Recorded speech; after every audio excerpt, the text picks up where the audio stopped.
Welcome to Outa-space, International Arts and Class Travel Podcast.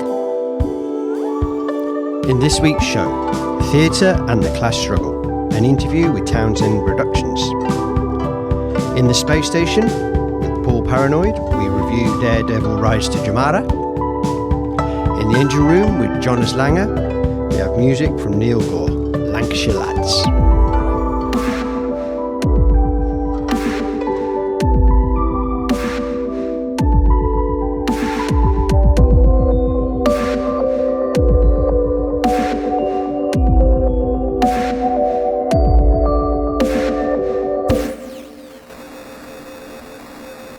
Okay, so hello, I'm Rob McDonald. I'm your host for Outa-space podcast. And today's guests are Townsend Productions. Hi, guys. How you doing? Hello. Hi. Very well, thank you. Okay, so it's Neil Gore and Louise Townsend. Yeah, I'm correct in that? Yes. right. Yeah. Okay, and as I understand it, you are all the living parts of Townsend Productions, which is a radical theatre production company. Yeah? Yeah. So that's who I actually think you are. You do all the different aspects of it. You're a two-person team that put on plays about working class struggle and culture and life. So that's who I understand who you are. Is that who you are, or is there more to you? Could you explain a little bit? Yeah. Approximately, that's us. But we work with a team of people to create the productions. But yeah, we're a theatre company. We're a touring theatre company. Okay. So we tour to all sorts of venues across the UK, from community centres to clubs, trades clubs. We go to art centres, big theatres, small theatres. To every part of the UK. So we've been all over the place. We go from Belfast up to Inverness. We go down to Cornwall and across to the East Coast. We cover the whole area really, and all sorts of venues. Anywhere we go anywhere basically. Anybody will take us. Please have us. Please have us. Yes. We're a professional theatre company, so and we've been in the profession for between us about 40 years. So our backgrounds probably more, yeah. Probably 50 or something. Yeah. But yeah, we're very old. But I started my career as a stage manager, and then I was a casting director in the West End.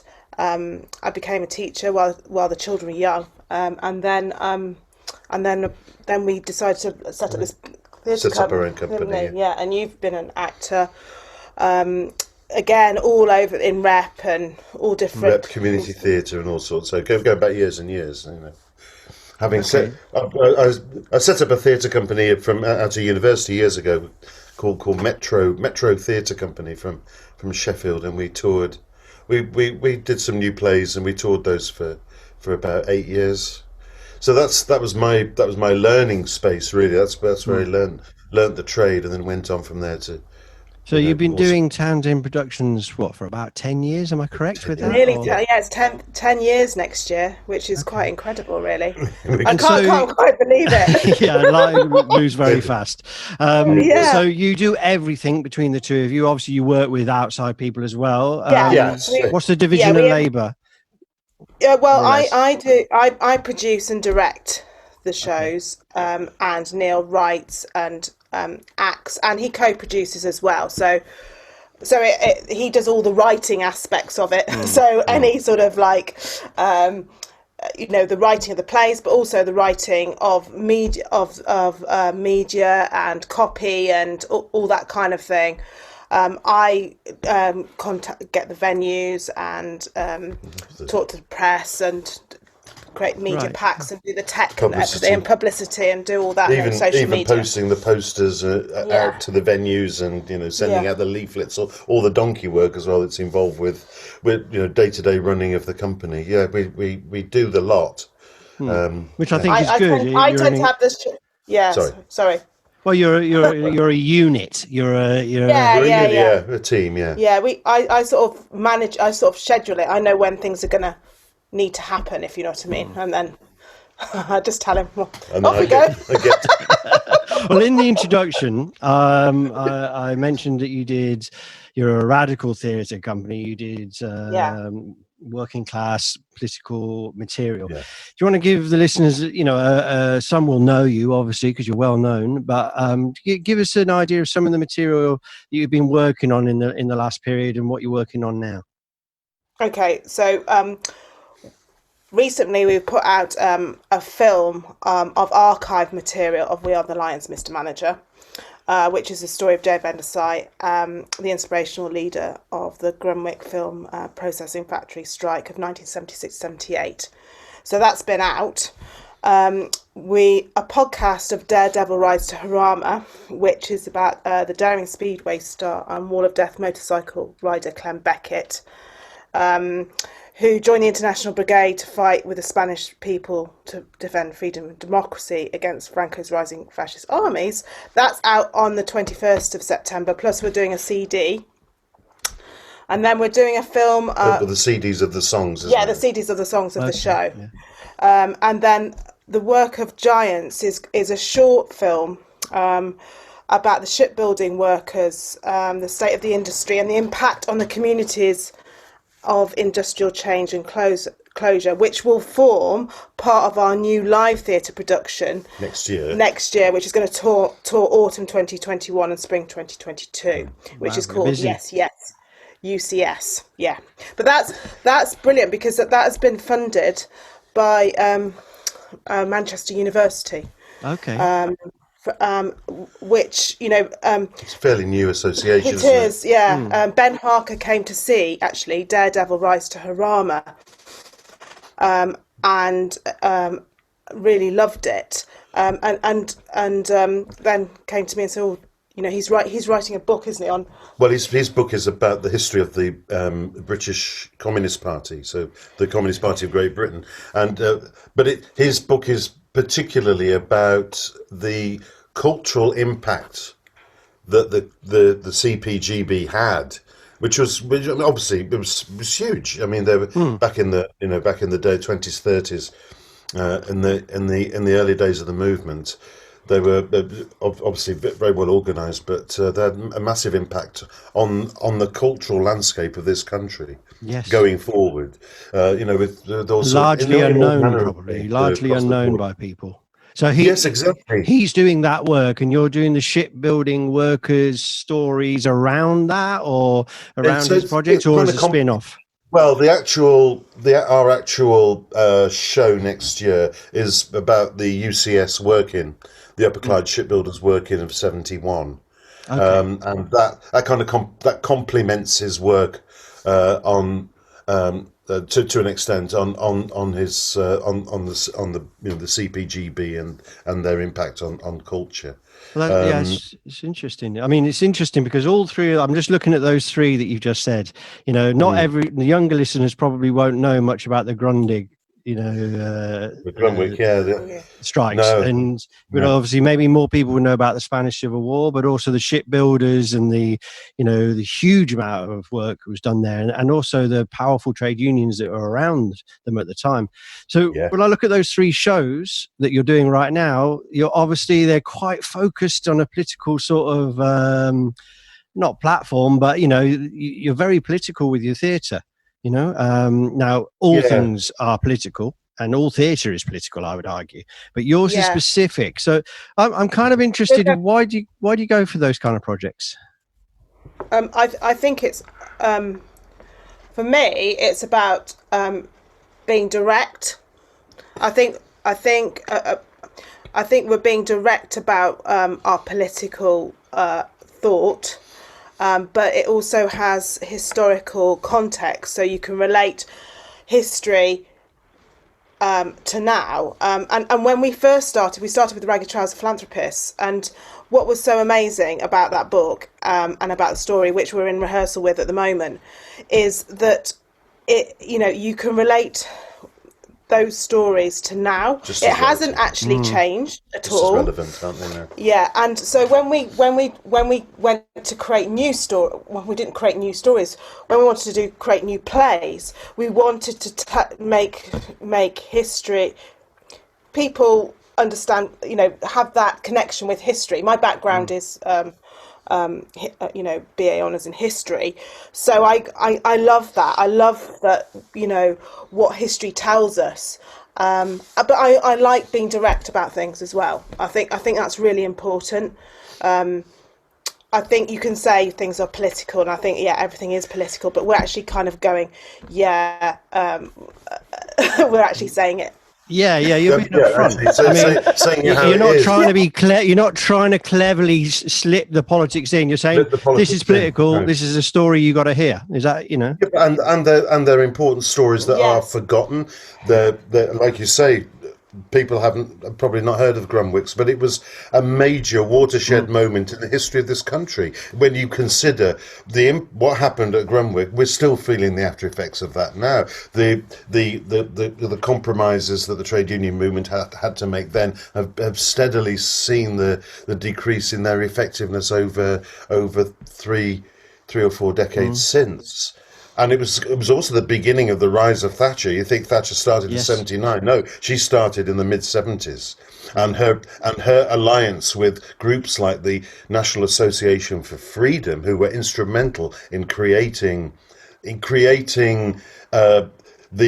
hardline stand that Grumwicks took against the workers, the organised workers, and the trade unions. Thousands of people turning on the streets. That was the beginning. That was the beginning of Thatcherism, really. Yes. And you said the National Association for Freedom, a largely forgotten organisation. They are basically they're in our political blood now because they are the forerunners to UKIP, the ERG, all the tricky right wing groups that have been pushing that agenda since the mid-70s, pushing back against all those steps that have been made over decades by the trade unions and the labour movement, and steadily finding some level of equality that found its place in things like the NHS, etc., etc. All that's been chipped away now. And the final, we're looking at who, what are the Tories up to at the moment? You kind of think, they're going to chip away finally at that, the NHS, the thing that stands up for all of that from the past, all those steps that were made. Yeah, so it's interesting that Grumwick might be forgotten, but it was the beginning. It was the beginning of the end, if you see what I mean. And if we go back to the Spanish Civil War, people often know much about the Spanish Civil War. It's the forgotten war before. Talk about the Second World War, but you can't understand the Second World War unless you know about the Spanish Civil War. It was the beginning of the fight against fascism that started there. That's where it started. That's where the background. I mean, the Spanish Civil War project that you have, and it touches, with myself with the Solidarity Park job that I'm doing, and I think it's very interesting because the Spanish Civil War is not only the pre-runner to the Second World War, it's also the end of the cycle of revolutions of that historical period. And a million lessons in there for artists and workers and everybody alike. So one of the things I loved about your website when I had a look is it had a subheading that my website has, and it's got the word participation, in it. And I looked at that, I thought, oh, bloody hell, that's the first time I've seen it. And it wasn't like, it was great because, you like to see that the idea of getting people to participate. Now, obviously with theatre, that's got traditions, and I wouldn't, I'd like to hear a little bit about that. But this idea that you're talking about drawing out history, drawing out the lessons in the same time as you're entertaining people. This is one of the roles of storytellers, and artists are storytellers, whichever form that we take. We're kind of doing it today as well. Even, I'm kind of interested in tell us a little bit more about the Spanish Civil War project, because I think you're putting that out yourself as a podcast series or something like that. Can you fill out the story a little bit for us? Yeah, it's a radio version that we're doing, the podcast of of our stage show, and it's pretty much verbatim. It hasn't changed very much, all but for some sound effects. But it's translated well. It's the story of Clem Beckett. Okay. Essentially, Clem Beckett was a hero of his day. 1929, he was the best. He was the best speedway rider in the country, pretty much. He was nicknamed Daredevil, and he was fearless. It was unbelievable what he would do. He would throw himself around on a motorcycle, and he was from an early age. He was politicized at an early age, and joined the Young Communist League when he was about 17, I think, and when he earned a lot of money. There was the beginning of speedway, dirt track racing, as it was called then, in the late 20s, and he was a huge star, and people would flock to see him. And these motorcyclists, they made a lot of money. They made a lot of money in the early days of the sport, but eventually the organisations that ran the sport, they started to sort of see the potential in it, and they started to kind of control it a lot more. So they took they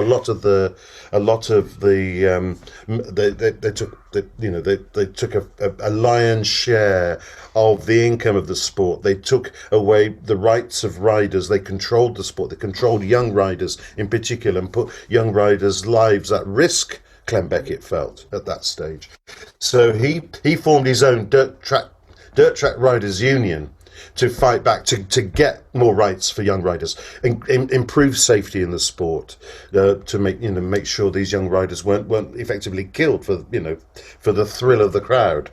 So that really got him politicized. It also got him thrown out the sport. He was barred because of his politics, and so he ended up setting up his own Wall of Death show, which he took around Europe, and he ended up in Germany and Denmark just at the rise of fascism. Hitler and so forth, just at that time. So he became acquainted with what was going on already in Europe.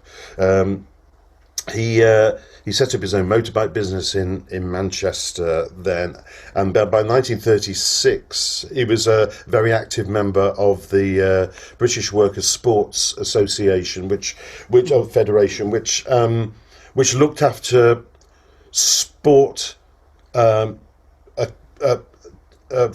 all workers. It was a kind of union association sport kind of thing. Yeah, that's right. It was it looked at the sport was more important than profit, and it was about competition. So he ended up going to the Soviet Union for spending time in the Soviet Union with a team of sports people that went out there, athletes, all sorts. So I think there were swimmers, athletes, football teams. There was but he was the only motorcyclist, and they fell in love with him, and in the Soviet Union, and they toured all around the Soviet Union. He went down to a place like Tashkent. He's a hero in Tashkent. Clem Beckett's got his photograph in the museum at Tashkent because he's so well thought of. He was there they wouldn't let him go. He had to stay for 6 months because they loved him. They used to watch him go around. He's basically responsible for the sport of speedway being so popular in the Soviet Union. Backstory to it all. So, he's a fascinating. His story is fascinating. Eventually, he saw his calling, and when the Spanish Civil War started, he wanted to support it. At first, he went out. There was a mechanic, but he didn't. He wanted to fight. He wanted to fight fascism. He could see. Because he'd seen it. He'd seen the effects of it in Germany. He wanted to fight it. So he ended up fighting in the British unit of the International Brigade, and sadly died. He met Spriggy though. Oh yes, he made some wonderful connections while he was out there with other Communist Party members. He struck up a great friendship with Christopher Caldwell, who was a very well-known academic and poet. writer, and another remarkable person. He'd come from East London. He'd lived in East London. He was there at Cable Street and fighting Mosley then, in the Battle of Cable Street. So they got really good pedigree, these guys. But they were from very different backgrounds, but they got on really well. It was a very exciting kind of relationship. So the play tells that story as well. So you're telling the human story of these characters. Yeah. And Absolutely, in the context of a world-changing situation. Yeah, totally. Exactly. Yeah. Exactly. And they died sadly at the Battle of Jarama. They were trying to defend their unit to get them to get them away from a very tricky situation in the Battle of Jarama, which is really horrendous. So that's going out. Well, we're recording before it's going out, but by the time this recording is out, it'll be out there, folks. So look in the description. And you're doing a podcast radio show type thing on it, yeah? No, it's the podcast is basically the play. The whole play. Okay, the whole play in one. Or are you doing it in 4 parts? 4 parts. Yes, there's 4 parts to it, and it's half an hour each part. And the link will be on our website to the podcast, which is www.townsendproductions.org.uk. It will be like listening to a radio play. It is. I'm really quite proud of it.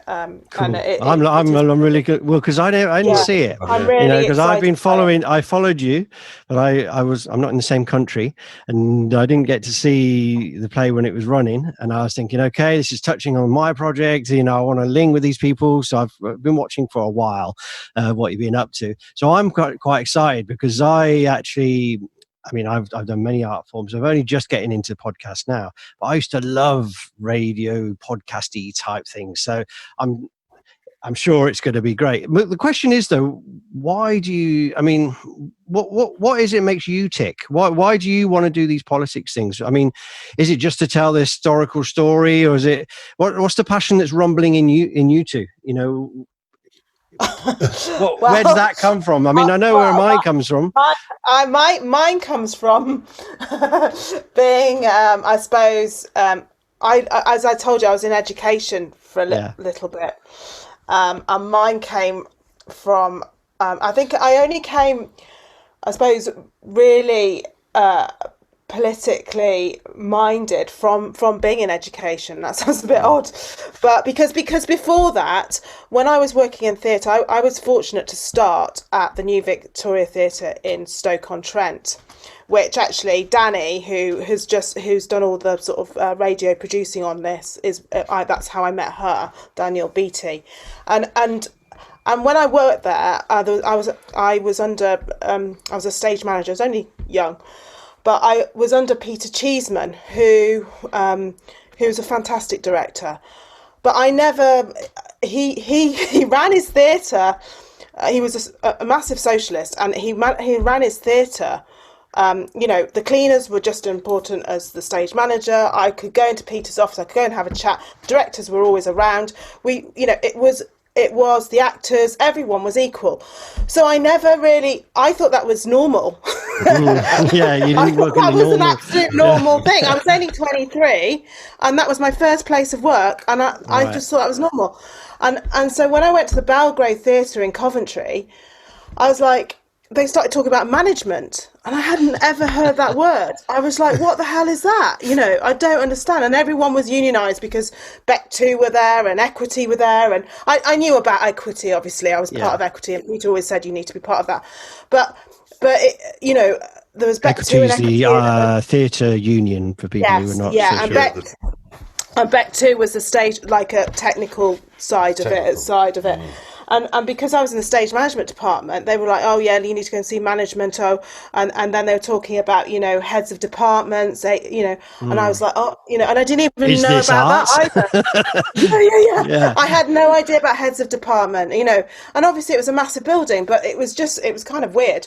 And so I didn't and then I went to other theatres and they were similar to, like, we went to the Swan Theatre in Worcester, and that was lovely, and that was run similar to what Peter did. So and then when I went to the education in FE, and I was teaching acting, and it was kind of it was just really the trade unions at that point. Because obviously it was all respected, the trade unions in art theatre, but in education at FE that it wasn't, and I couldn't understand it. I didn't understand it, and also I was quite obviously with my background, I could help a lot of people and teach and everything, but it was very management run and very management led, and not very teacher led and not very student led, and I just didn't understand that, and so that's what made me and really. The paperwork was more important than the actual teaching. So, and I so think, your creative head butted up against the exactly. institutionalized, way that art is mass produced. Which I mean, many artists of all types listening will go, yeah, I know that from my side, because it doesn't always seem so obvious, because we work in an industry which is so, in a sense, we've got to be free to, you've got to be open, and it's got to be colourful, and then suddenly you find that it isn't, and it is about not having, earning a living and all this kind of stuff. What about you, Neil? What's your political drive to be where you are? Well, it came from exposure as a student to a play of a book, Ragged Trousered Philanthropists. Okay, I think that's where it really started. It was revelatory. You see, and it was early 80s when I read the book, I was involved with the play, and it was around about the time of the miners' strike. And it was obviously it was a massive, especially in Sheffield. In the mid 80s, we're talking here. Right? Yeah. So 1984. So I was right in the middle of the miners' strike. It was all around. When we set up a theatre company to tour the show, we toured in vans, and we used to get stopped by the police because obviously we'd be travelling at night, and they'd pull us over in unmarked police vehicles, going where you going? Who's in the back and things like that. They thought that perhaps we were striking miners or pickets or whatever, and that sort of thing. So it was like, so we first hand, we were doing this play about the working classes, about how all those political issues that were being played out live around Sheffield and Barnsley and the whole South Yorkshire. It was amazing. It was an amazing time, really, and that was the beginning of it. And I continued to we as a company, we were formed as a cooperative. We were closely associated with trade unions and doing plays about trade unionism and so forth. That was way back in the 80s. Well, this kind of brings me on to the next thing I wanted to explore with you, because when I looked at some of the previous podcasts that you've done with other people, and I'll put them in the link and description as well, and you mentioned starting about 10 years ago, and that you went out on your own and you turned towards the trade union movement. I mean, now that you both tell us your histories a little bit, it makes more sense why you would do that. But this podcast has discussed a lot the role of the trade unions, and also whether artists feel like they're workers, or the other way around, whether workers feel like they're artists. I mean, I come from a tradition of as a stone layer, a stone worker. I was a worker, and I used to look at the piece of stone all day, and then play in my band at night and not make the connection of why I was getting excited by pieces of stone. Now I'm a sculptor, it's different. But that transition is always blocked, What I found interesting about how you went about your work is that you did turn towards the trade unions for some of your early funding. Am I correct in saying that? Yeah, that's right. And how did that? I mean, because I'm quite critical of the role of the trade union leaders, particularly, and it's come through in this podcast quite a lot. That they don't organise us, in general, and if they do, it's badly.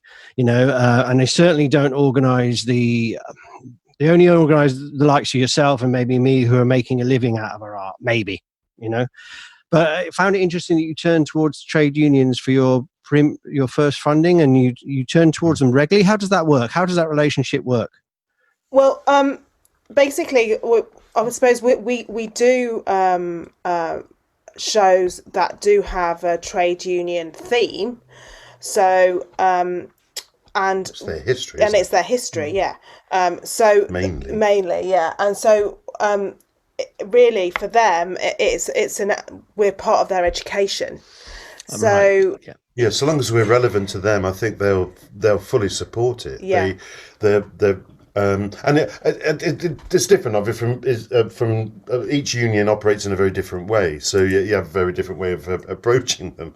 But it's finding that key person who's interested in what you're doing, but also they themselves can see the potential in what you're doing and how it might help them. It might help them in terms of campaigning, or it might help them in terms of education and so forth. It's all about membership, of course. So the unions are there to serve their members, and so long as it's relevant to their members, they can justify looking at a project and going, and it's always project by project. Yes, there's some projects that they've been less interested in supporting. Daredevil Rise to Harm. Yeah, Daredevil Rise to Harm. It was very difficult to get most of the unions on board for that because they couldn't quite see the relevance. Yeah, unless they had an international brigade twist, which some of them do. Some of them do, like TNG is quite good on that. Unison was quite good on my project.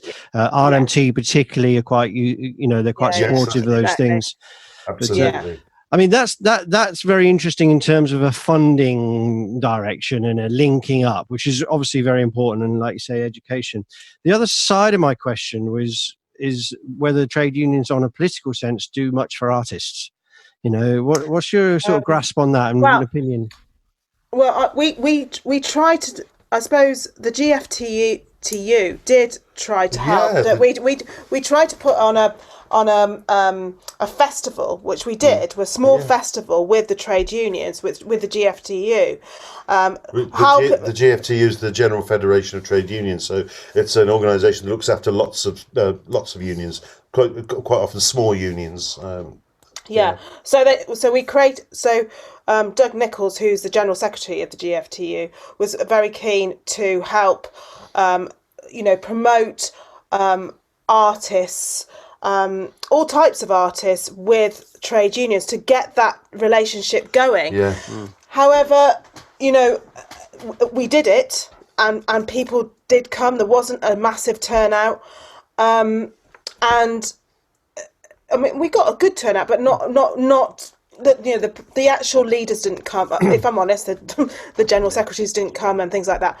I think in terms of our funding isn't from the general secretaries, except for GMB actually. It's mainly from education departments or people that are interested in that subject who have an influence within that trade union. And I think that, if I'm honest, I'll be honest, that if they don't want to be seen to be funding art. Yeah. Let's put it that way. They don't want to make. I'm sure it's to do with relevance to the membership and so forth, because they've got to obviously justify. Yeah, they've got to tick boxes. I get that branches. Of course. So they don't. But what about the actual organising of artists? Because I mean, I've been involved in various projects over the years, and one of the things I'd like about this podcast is to be a bit of a discussion platform. Yeah. For saying, okay, right, we're artists in different fields. If you're working, I spoke to Joe Solar. I don't know if you know Joe. It was a great discussion, we had a real to and fro. And we talked about the Musicians Union, and he's not in it. Yeah. And I in my earlier artistic incarnations, I played music, and I joined, and I got a big yellow book, and it looked nice with a directory in it, and it did nothing. And then. This is reflected in lots of other trade unions that they don't organise artists as such, which means, I think, how do we organise? There are associations, there are platforms, there are campaigns, like PCS have a lot of campaigns for culture sector. If you're working in the Tate Gallery, the moment there's a strike there, that's a clear way of organising. One of the questions I ask most of the guests is, how do we get organised? What do we do? What kind of platform do we need to create? Or is there one there that I haven't seen? So it's posing that question to you. I mean, are you in a trade union yourselves as individuals? We're in equity, we're equity members. Yeah. I've been a member of the MU in the past myself, because I'm a musician as well. But it wasn't so relevant for me being in the MU as I did most of my work in theatre. So as an actor, so I ended up really just being with Equity as it was most appropriate. But it's all that. I suppose they do what they can in terms of organising. But I'm not very active in the union myself. Weirdly,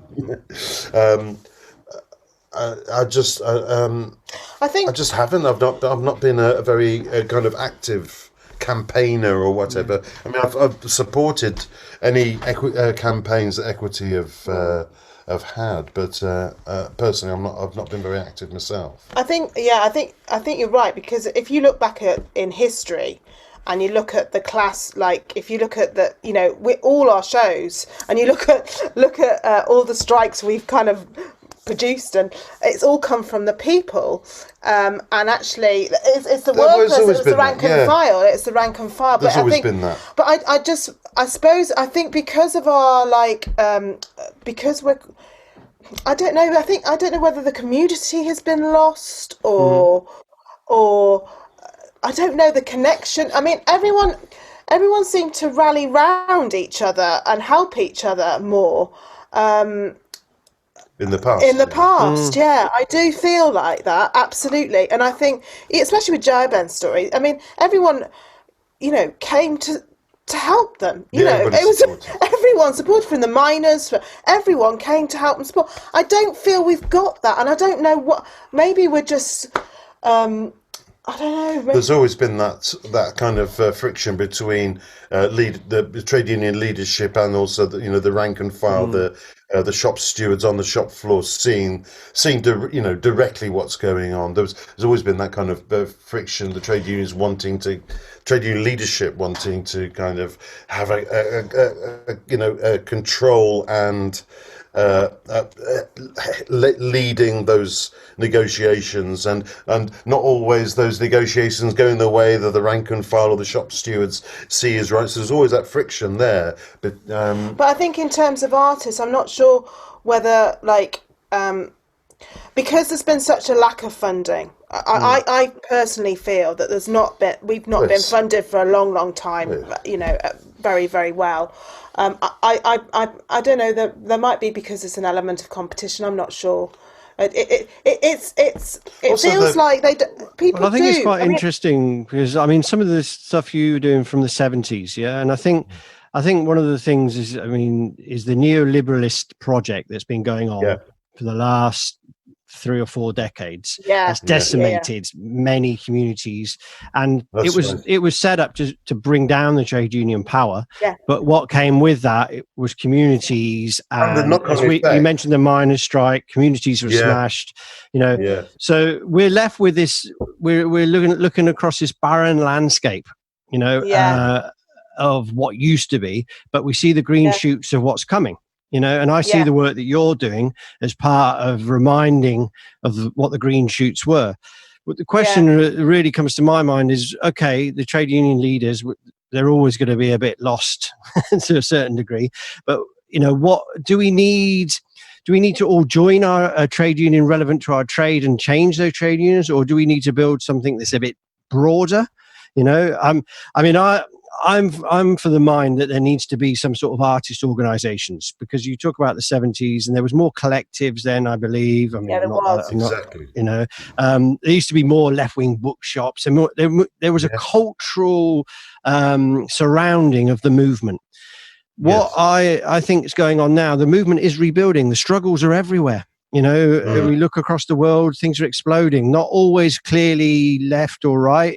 Sometimes it's a bit of a mixed bag and has elements of different things, but racism and fascism and far right nationalism is definitely on the rise. Definitely. Consciousness is definitely on the rise. So as artists, one of the things I'm thinking is, what do we do in that situation? What should we be doing? We should be doing your plays. We should be doing participation projects. How do we connect up? Because I can't see the glue, happening. One of the reasons for this podcast is for me to explore by talking to everybody, what the bloody hell we're going to do.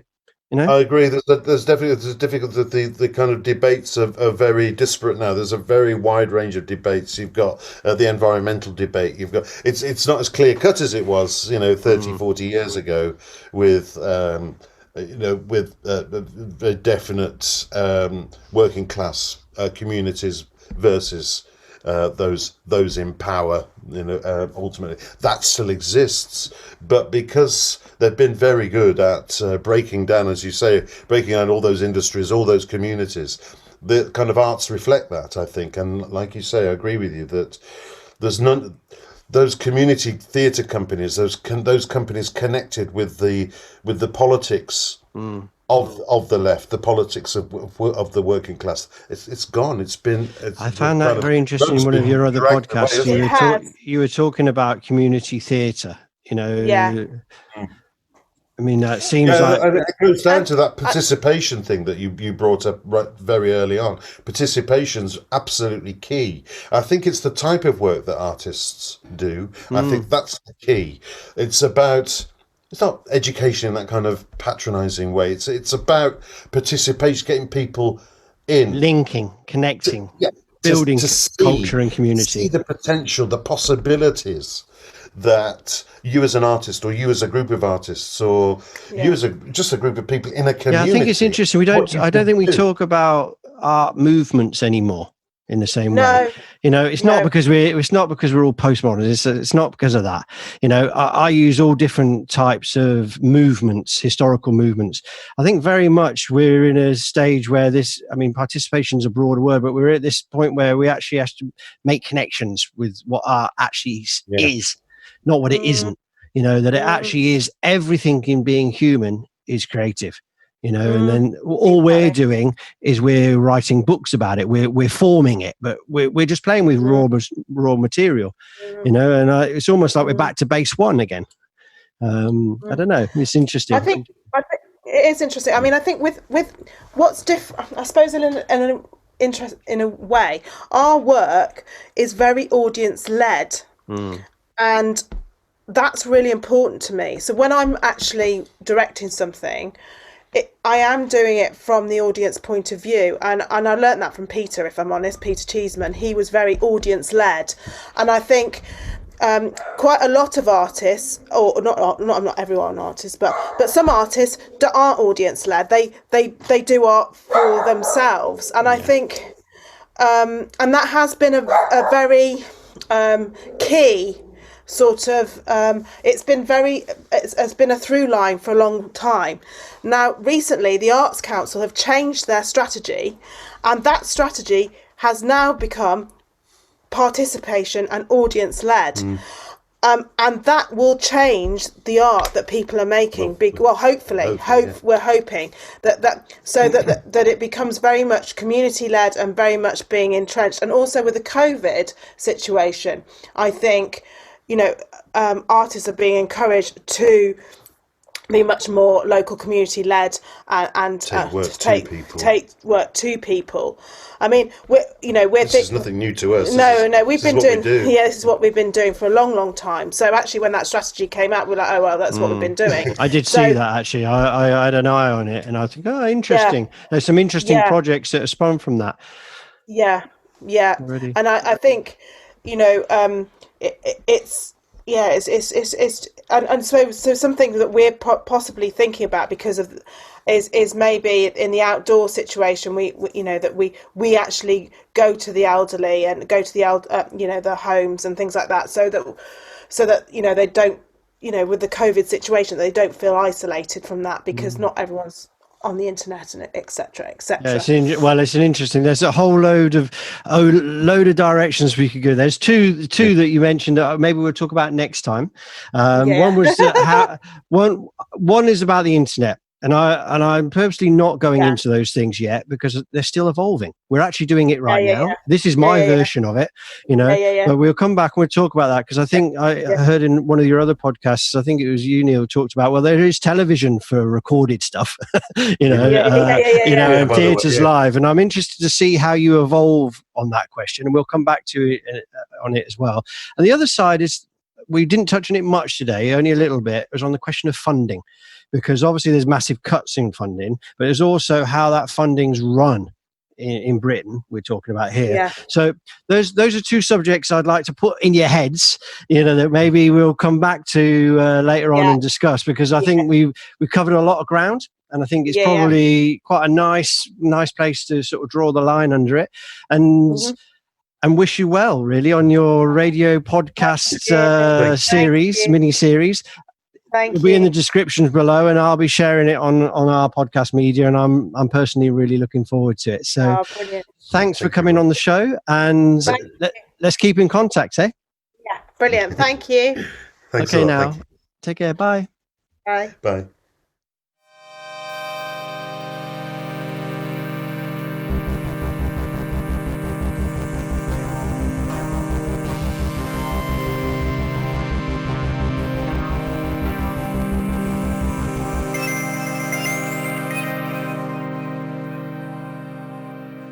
Okay, so let's go up to the space station. Are you up there, Paul?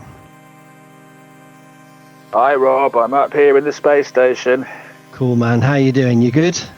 I'm all right. I've got some solar flare activity I'm having to work around. Well, your vision of the world up there must be lovely. So here we are again. An interview with Townsend Productions. Quite a theatre group, I think. Really interesting stuff. Lots of interesting stuff about their political outlook and why they do all the shows they do.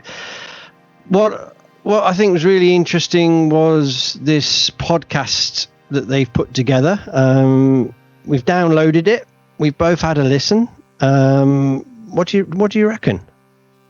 Yeah, it's really good. I mean, I didn't know what to expect, because I've done a bit of theatre, as we talked about on one of the previous podcasts, and it's like telling any story, especially like a real life story, a biography really. It's a challenge, because it's got to be formatted, and not every story lends itself to the beginning, middle and end thing. And I think I really liked it, because I mean, Clem, if I said to you there were like sort of echoes of Saturday night, Sunday morning in it a little bit at the start, do you hear that? It's a working class guy with a lot of passion and a lot of talent, very talented, successful cyclist. Yeah, didn't have to turn his hand to the things that he went for. No, and he was very preoccupied, and quite rightly so, with the safety issues of the profession that he was in. And Neil very skillfully made sure it stayed afloat as a story. Like he didn't hector the audience. And Neil's obviously extremely competent. Yes. I mean, it's a good piece of work. I haven't seen them before. I mean, I know of them. I'm not in England, and I was like, okay, let's listen to their show after doing the interview. I'm looking forward to it. It came out.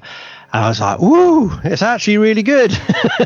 I was just like, this is really cool. I also want to obviously Louise, we mustn't underestimate Louise's direction, and I'm presuming that she may be from what she said in the interview, like she may have managed the production of it as a radio play as well, because they don't drop the ball at any point. At no point does it feel like these are just actors. I think this is an interesting and important point of, we're talking here about a two-man team. They do almost everything. Obviously, they work with other people, and that came out in the interview with them and what they and the rest of it. And then they're talking about class politics and whatever. But what's really important is that these things are put over in such a professional way. For me, this was like listening to Radio 4. It really stimulated different sort of it was quality production, but it was also, more importantly, it was a quality story, and I think that rides through it, which for me, it's important because of the history that it's trying to talk about. But as a piece of art, it was really good as well. They didn't drop the ball at all, and the songs are all excellent, and the performances are brilliant. And I think what Neil's done is, because it's always tricky. How do you, especially when your resources are limited, how do you tell a story over more than one continent over a long period of time? And what Neil did was, he's obviously a consummate theatre group professional. He knew that he could get one person in just to play the lead, and then he would pick up all the other roles. Although I noticed as it went on, this was a nice touch, that the first half felt like a kind of biography of Clem Beckett up until he goes off to involve himself in the Spanish Civil War, and then it became very much about his relationship with another character who was a poet. A writer, a bit middle class, a completely sort of opposite kind of, and it was like the forcing together of two guys in it was like a middle class guy, a working class guy, but they both had mechanics or that kind of thing as something in common. There they were in this wild situation, fighting for something that they both believed in, and their relationship was touching, wasn't it? It was awesome. Yeah, I've seen this obviously all of us listening to it, and I'm pretty sure that the character that's in the play is a real person and not a fictional construct. But of course, we as listeners always think, if we're those of us that are so fond of Orwell, we start relating it to Orwell, or the relationship between a soldier and the First World War poets, that kind of thing. We start using that model. But I noticed actually that relationship was kind of beautiful, because you had the sort of working class sort of revolutionary and the middle class intellectual in a kind of strange revolutionary marriage, and I was really it worked really well. And what it reminded me of? It reminded me of a little bit was Gordon Comstock in Keep the Aspiders Flying, something that's quite integral to our long-term friendship. A not well-known George Orwell book. But it was interesting. That relationship was between the bookshop owner, or no, it was the middle class guy that helped out the working class poet, wasn't it?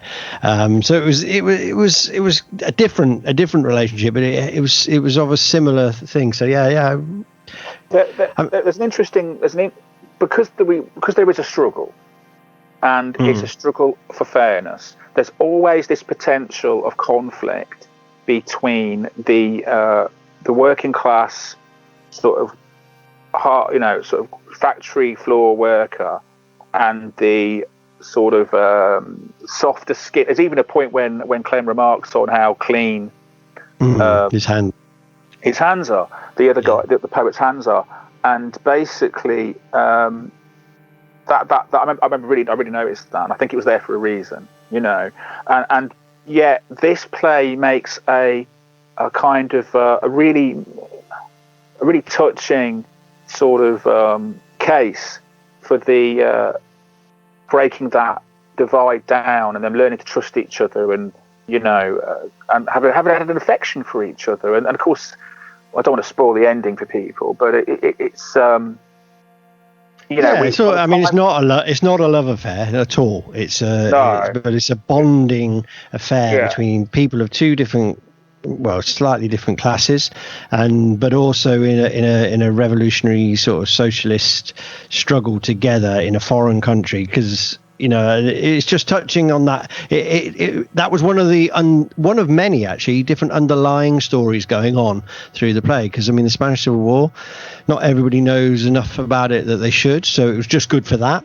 But secondly, there was what's good about the writing, I think, of this, and I think as us as artists we recognize the writing, is that there was subplots and sub things going on that added layers of interest to the human beings involved and told the story of the human beings involved in a wider conflict, which I found was important.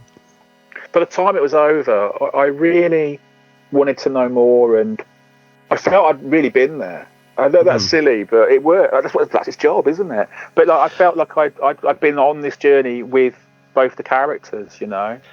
So, well, a little question about the production, because when we spoke to them, we talked about COVID times and what they were going to do, and you know, putting this out as a podcast because they had a good recording. This is taken from a live show, you know, and I think is it really? Yeah. I think there's little twiddles. I think they put on a few effects here and there, but basically this is taken from a live recording, a show.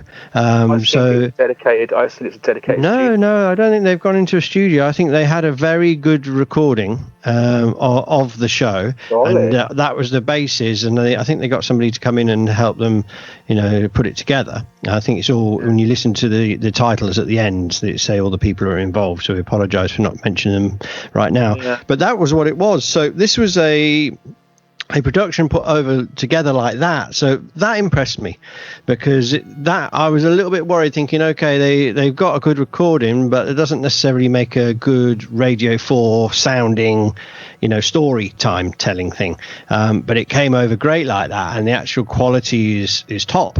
It's awesome. I mean, as a production, do you have any extra comments on that? Well, I mean, let's just say for the record, just so in case anybody's any you know, is undecided. If you think you're going to be listening to some sort of, like, you know, something recorded the way we record this, right?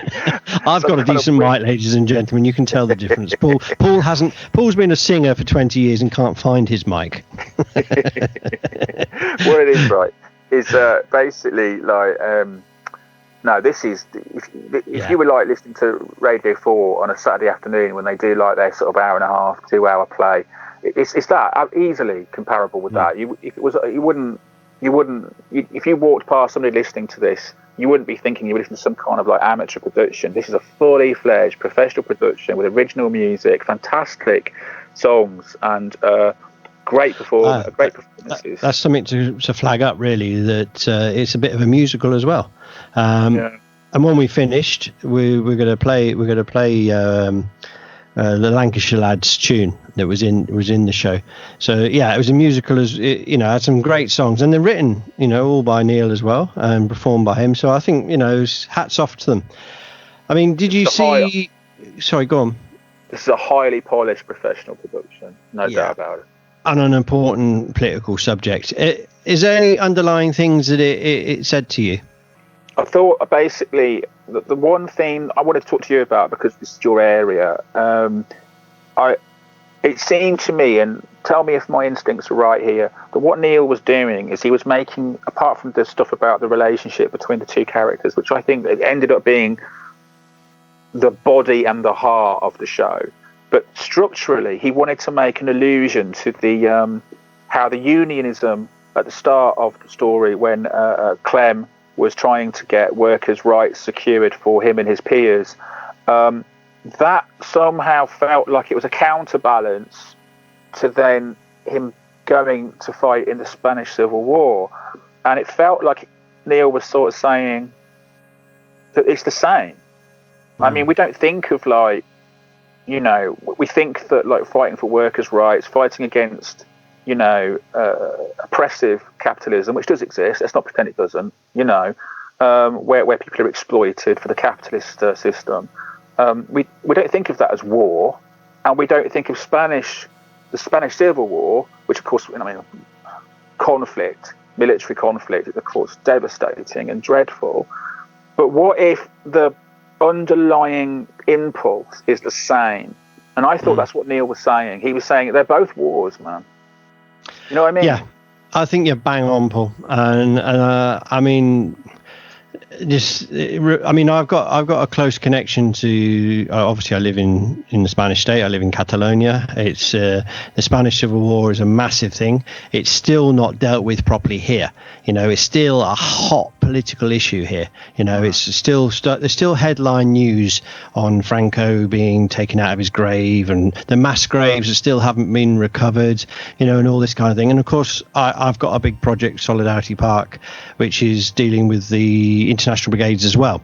So obviously there's a connection here, and I think you're dead right. I think you hit the button on the head, if that's the right expression. And maybe I could just explain when I talk to, because the project I do has a lot of young people involved, and I try and have a dialogue with these school students about the Spanish Civil War, and I often pose the question to them: why did somebody like me back then, somebody, a foreigner basically, come here and fight? Why did they come and die? Were they coming because they felt sorry for you? And I always pose them that question, and they don't always get it. Some of them do pick it up, but the answer is that they came because it was their war. It was a war for socialism. It was a war for a just society. It was a war against totalitarianism, and it was something they were fighting in their own countries. And actually, that comes out in the play. The writer character always wants to come home. There's just the committee's got to let them know, because there's a war going on in Britain. It hadn't got to gunfire. Hadn't got to the same level. But I think that's what's important about the Spanish Civil War, that it was actually a working class struggle, here, and people recognized what it was. And the people that went were the vanguard of people that grasped that if they could defeat fascism in Spain, then maybe there wouldn't be a Second World War. And I think that's, it's questionable. We could talk about it, and the point I made in the podcast, it was the end of a revolutionary period as well. And so here we are today talking about socialism and art and all this kind of stuff. This was a critical moment in working class history, and a very important play that talks about it. Yeah, no. I think it does make me ask, and we won't get into this now because we're running out of time, but it makes me wonder. We can hear the tick-tock coming from brother Jonas. So but what I'm give us a finishing round at then, Paul. Like, would we do it now? Would people do it now? Would people of the same age? God, would we? I don't.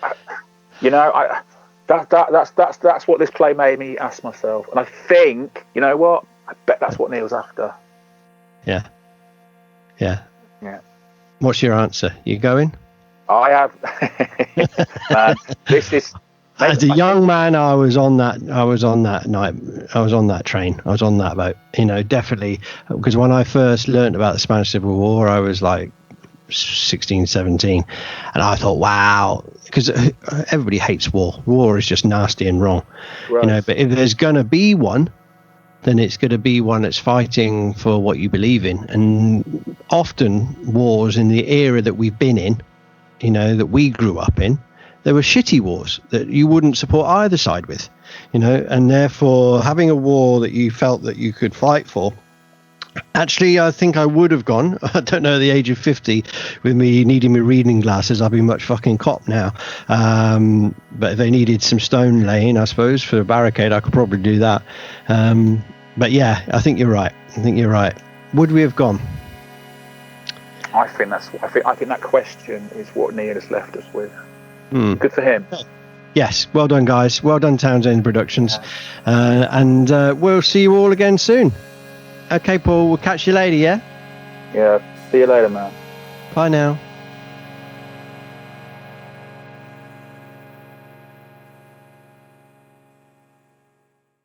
Thank you, Rob and Paul, for your comments, and Neil and Louise for the interview. I will now play a song by this week's guest Neil Gore called Lancashire Lads. It was September 36, and the party men did say, there's a call for volunteers for Spain, we're bound to march away. For the Lancashire lads are going abroad, a victory for to gain, to hoist the flag of freedom high across the coast of Spain. 'Twas on a Monday morning, the orders came around for the gallant lads of Lancashire to fight on Spanish ground. For the Lancashire lads are going abroad, a victory for to gain, to hoist the flag of freedom high across the coast of Spain. To the Free Trade Hall in Manchester, more came there every day, They came because their open eyes could see no other way. For the Lancashire lads are going abroad, a victory for to gain, to hoist the flag of freedom high across the coast of Spain. Sam Wilde was there amongst them all that Maskey signed up to, and the Booths and Browns and Bensons came to join that swelling crew. For the Lancashire lads are going abroad, a victory for to gain, to hoist the flag of freedom high across the coast of Spain. Arnold Jeans and Maurice Levine, Ralph Cantor and Rob Ward, and the lads from Oldham and Salford too, all joined to come on board. For the Lancashire lads are going abroad, a victory for to gain, to hoist the flag of freedom high across the coast of Spain. Nurses, doctors, they came to help to ease the pain, to tend the wounds of those that fell so they could fight again. For the Lancashire lads are going abroad, a victory for to gain, to hoist the flag of freedom high across the coast of Spain. So southward down to Dover and across to France let's sail, from Paris down to the Pyrenees, they knew they could not fail. For the Lancashire lads are going abroad, a victory for to gain, to hoist the flag of freedom high across the coast of Spain. On to Barcelona, Albacete was their goal, to join the British battalion there and fight with heart and soul. For the Lancashire lads are going abroad, a victory for to gain, to hoist the flag of freedom high across the coast of Spain. For the Lancashire lads are going abroad, a victory for to gain, to hoist the flag of freedom high across the coast of Spain. To hoist the flag of freedom high across the coast of Spain.